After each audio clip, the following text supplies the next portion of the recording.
La dernière guerre terrestre. 6e épisode, cette fois-ci nous allons parler de deux esprits, l'esprit de prophétie ou le spiritisme. Dans ce nouvel épisode, sur cette dernière guerre terrestre telle qu'elle est prédite dans le livre de l'Apocalypse, relisons encore une fois Apocalypse 12, verset 17. « Et le dragon fut irrité contre la femme, et il s'en alla faire la guerre au reste de sa postérité, à ceux qui gardent les commandements de Dieu et qui ont le témoignage de Jésus. » S'agit-il d'une vraie guerre ? Oui, et chaque personne dans ce monde sera bientôt impliquée. Regardons à Apocalypse 19, verset 19, pour confirmer cela. « Et je vis la bête, et les rois de la terre, et leurs armées, rassemblés pour faire la guerre à celui qui était assis sur le cheval et à son armée. Le monde entier est uni dans une guerre contre Dieu. » On peut voir encore en Apocalypse 17, verset 14, les puissances terrestres. Ils combattront contre l'agneau, et l'agneau les vaincra, parce qu'il est le Seigneur des seigneurs et le Roi des rois, et les appelés, les élus et les fidèles qui sont avec lui les vaincront aussi. Et vous, serez-vous avec lui ou contre lui ? Déjà, les armées des deux côtés s'entraînent pour la dernière grande bataille. Dans cette étude, je voudrais regarder qui se cache derrière ces forces visibles. Quelles sont leurs deux sources d'inspiration ? Celle de l'armée du ciel et celle de l'armée de l'enfer. Qui inspire le dragon, la bête et le faux prophète ? Et qui inspire la femme pure et ses enfants ? Commençons par l'esprit qui anime la femme pure et ses enfants. À côté du monde visible, à côté des êtres humains que l'on rencontre tous les jours, des êtres invisibles, des anges ou des esprits sont présents. Lisons dans Hébreux 1, verset 7. De plus, il dit des anges, « Celui qui fait de ses anges des vents et de ses serviteurs une flamme de feu. » Et puis au verset 14, « Ne sont-ils pas tous des esprits au service de Dieu, envoyés pour exercer un ministère en faveur de ceux qui doivent hériter du salut ?» Oui, les anges de Dieu sont des esprits, des êtres spirituels. Ils peuvent parfois apparaître aux yeux humains. La Bible nous expose de nombreux exemples d'anges apparaissant aux hommes avec des messages venant de Dieu. D'ailleurs, c'est de cette façon que la Bible nous est parvenue. Lisons Apocalypse 22, verset 6, et il me dit « Ces paroles sont certaines et véritables, et le Seigneur, le Dieu des esprits des prophètes, a envoyé son ange pour montrer à ses serviteurs les choses qui doivent arriver bientôt. Et puisque c'est Jésus qui atteste par l'ange messager, ce que l'ange apporte est appelé le témoignage de Jésus. C'est ce que Jésus atteste, ce dont il est témoin en quelque sorte, ce qu'il veut dire à son Église qui arrive par l'ange. Et puisque les personnes à qui l'ange apparaît sont des prophètes, et puisque c'est l'Esprit de Dieu qui repose sur ces prophètes afin qu'ils voient et parlent, le message est appelé l'esprit de prophétie. Avez-vous bien suivi ? En Apocalypse 19, verset 10, on voit Jean, émerveillé, tomber aux pieds de l'ange pour l'adorer à cause de la gloire de la scène. Mais l'ange lui dit « Je tombais à ses pieds pour l'adorer, puis il me dit, donc l'ange, « Garde-toi de le faire, je suis ton compagnon de service et celui de tes frères, qui ont le témoignage de Jésus. Adore Dieu, car le témoignage de Jésus est l'esprit de la prophétie. » Voilà le texte qui est vraiment fondamental pour comprendre ce qu'est l'esprit de prophétie, selon l'explication que j'ai donnée plus haut. Ce message apporté par l'ange est le témoignage de Jésus parce qu'il vient directement de Christ. C'est l'esprit de prophétie parce que c'est par le don de l'esprit, le don de prophétie, que le prophète est capable de voir, de parler avec l'ange et d'écrire pour le bien de l'Église ce que l'ange est venu apporter. C'est cette source d'inspiration, l'esprit de prophétie qui vient directement du Saint-Esprit, qui donne du courage à l'Église dans son conflit final. C'est le Saint-Esprit qui vient fortifier l'Église par des messages appropriés aux circonstances que traverse l'Église. Reprenons encore notre texte d'Apocalypse 12, verset 17. « Et le dragon fut irrité contre la femme, et il s'en alla faire la guerre au reste de sa postérité, à ceux qui gardent les commandements de Dieu et qui ont le témoignage de Jésus. Le reste de ses enfants, les derniers, gardent tous les commandements, le 4e inclus, qui porte sur le repos du sabbat du 7e jour de la semaine. Le drapeau de la loyauté flotte sur cette Église. C'est autour de cette bannière que se rallient les vrais enfants de Dieu, et ils ont le témoignage de Jésus, c'est-à-dire l'esprit de prophétie, comme on vient de le lire en Apocalypse 19, verset 10. Christ communique avec cette Église. Il lui parle pour la défendre, la protéger, la guider.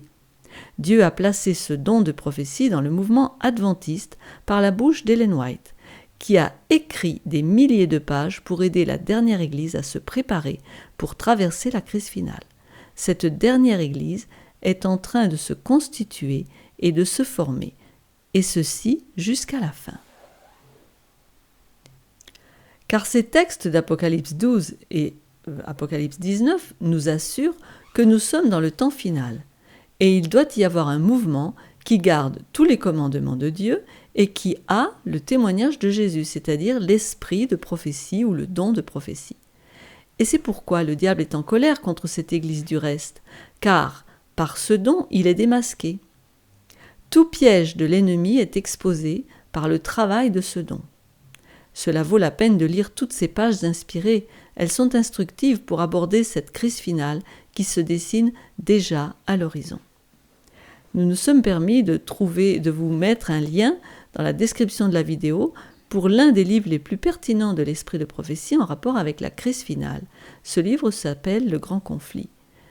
Vous pouvez le télécharger. Voyez-vous, bientôt, très bientôt, le monde entier écoutera soit la voix des anges célestes, soit celle des démons de l'enfer, des esprits méchants du spiritisme.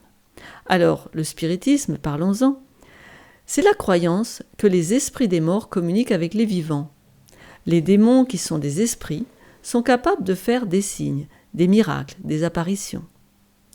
Allons dans Apocalypse 16 où nous voyons une image frappante de la destruction de beaucoup par les esprits de démons, ces anges déchus et méchants qui se sont joints à Lucifer dans sa rébellion avant que le monde fût.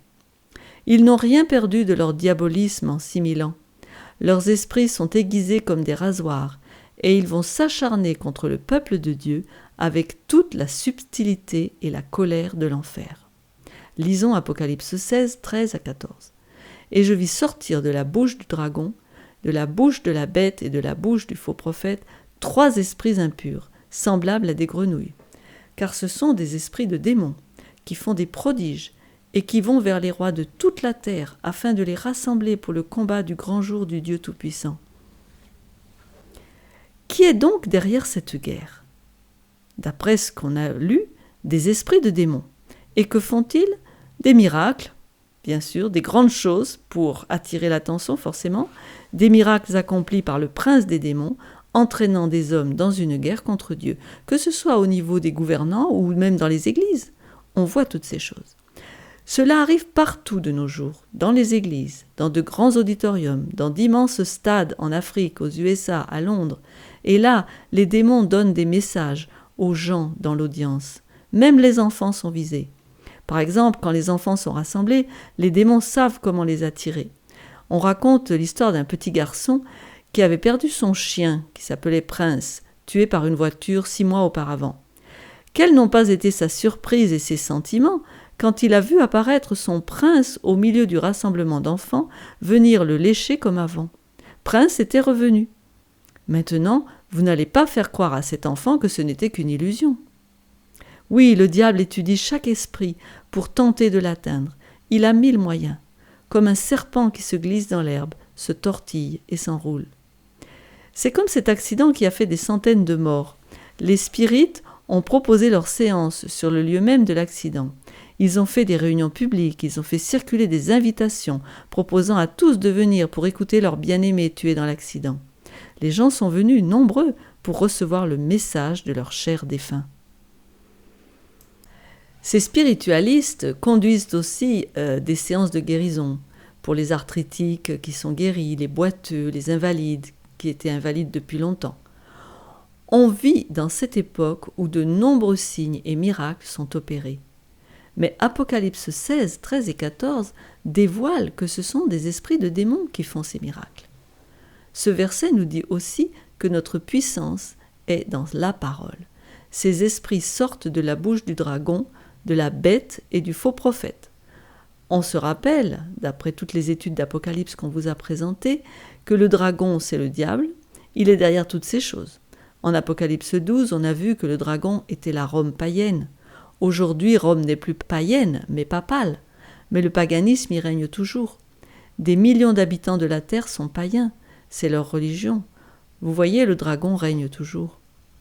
La bête, elle, on l'a identifiée dans d'autres vidéos, c'est la papauté, la bête comme un léopard d'Apocalypse 13, l'union de l'Église et de l'État dans l'Europe ancienne, qui reviendra d'ailleurs. Le faux prophète, il va agir en union avec la deuxième bête du chapitre 13, ils formeront ce que la Bible appelle l'image de la bête. Si vous n'êtes pas certain de cela, revoyez les vidéos qui l'expliquent, par exemple celle sur l'image de la bête. Nous ferons également une autre vidéo sur l'identité du faux prophète. Dragon, bête, faux prophète, voilà les trois divisions de la Babylone mondiale, et les mauvais esprits sortent des trois. Ils ont une source d'inspiration commune et ils conduisent tous les vivants à la ruine. S'ils sont ensemble, c'est qu'il existe un dénominateur commun à ces trois entités. Ces trois religions de Babylone, depuis le paganisme extrême du dragon, au protestantisme, qui est le faux prophète, et à la bête, qui est une union de christianisme et de paganisme. Mais quel est le dénominateur commun ? Eh bien, c'est de croire au premier mensonge de Satan. Retournons en Éden. Dans le jardin d'Éden, dans l'arbre de la connaissance du bien et du mal, Satan, sous la forme d'un serpent, qui était seulement un médium, donne sa première séance spirite à Ève, mystifiée, qui accepta le mensonge de l'ennemi. Depuis lors, des millions l'ont suivi, en croyant aux paroles du serpent. « Vous ne mourrez point, vous serez comme des dieux, et vous connaîtrez le bien et le mal. » Pratiquement toutes les religions du monde enseignent que l'homme par nature est immortel. Que quand il meurt, en fait, il ne meurt pas, mais son esprit s'envole vers une autre existence. On suppose généralement que cette expérience-là est meilleure et plus merveilleuse que la vie sur cette terre. C'est une croyance, et c'est cette croyance qui ouvre le monde entier aux attaques et à l'invasion du spiritisme. Mais la Bible est bien claire concernant la nature de l'être humain. Quand un homme meurt, ses pensées périssent. Lisons le psaume 146, verset 4. « Leur souffle s'en va, ils rentrent dans la terre, et ce même jour leurs desseins périssent. » Et Ecclésiaste 9, verset 5. « Les vivants en effet savent qu'ils mourront, mais les morts ne savent rien. Il n'y a pour eux plus de salaire, puisque leur mémoire est oubliée. » Alors, disons que chacun devra faire un choix, ou bien accepter la révélation divine, qui vient du Saint-Esprit, ou bien écouter les esprits spirites, les esprits des démons. Et sachez que des millions dans le paganisme, des millions dans le catholicisme et des millions dans le pseudo-protestantisme, quand ils verront les miracles, quand ils auront entendu des messages des esprits, ne se rangeront pas du côté de la révélation biblique. Et ils feront la guerre à ceux qui veulent être fidèles à Dieu, gardant tous ses commandements. Et ils seront prêts à passer une loi du dimanche et à conduire un boycott économique contre ceux qui oseront rester fermes pour obéir à Dieu. Satan cherche par tous les moyens à déstabiliser la foi du peuple de Dieu et à tromper par ses séductions tous les autres. Il œuvre sur tous les fronts, offrant des contrefaçons. Pensez au domaine de la santé, par exemple. Dieu a donné de la lumière sur la manière d'être en bonne santé. Satan, lui, se sert de ce sujet pour introduire toutes sortes d'erreurs par des philosophies orientales, des régimes aberrants, de la guérison par des moyens ésotériques, l'hypnotisme, le reiki, l'iridologie, etc. Mais rassurons-nous, l'agneau triomphera sur le dragon, et ceux qui sont avec lui remporteront la victoire, ceux qui sont appelés, choisis et fidèles.